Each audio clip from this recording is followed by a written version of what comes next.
What is the difference between a furnace and a boiler? A furnace heats air and blows it through ducts, while a boiler heats water and sends hot water or steam through pipes to warm your home. A furnace uses gas, oil, electricity, or another fuel to heat air inside a metal chamber.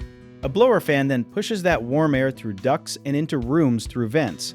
A boiler heats water instead, and a pump sends hot water through pipes connected to baseboard heaters, radiators, or heating panels. Some boilers make steam, which rises through pipes to radiators before cooling and returning as water. Furnaces usually heat a home quickly, while boilers often provide steadier and more even warmth. Boilers can also supply hot water for showers, but only if they are designed with that extra function. A detail many people miss is that boilers do not normally blow dust around the house, so they may be more comfortable for people sensitive to airborne particles. To identify your system, look for large air ducts and vents for a furnace, or water pipes and radiators for a boiler. A common mistake is calling every heating unit a furnace, so check whether it moves air or water before choosing repairs. Another mistake is blocking furnace vents or covering boiler radiators. Keep airflow and heat surfaces clear so the system works safely.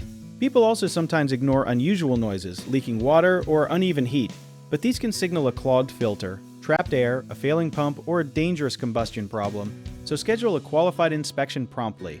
Never try to repair gas lines, burners, electrical controls, or pressure valves yourself, and replace a furnace filter as often as the manufacturer recommends. If you need help with a project, search for trusted, affordable local contractors at www.bhomeprojects.com. Another option is to download our app, Job It Tier, where homeowners and property owners can list jobs and have home service experts and contractors reach out, message you back, and offer their estimates.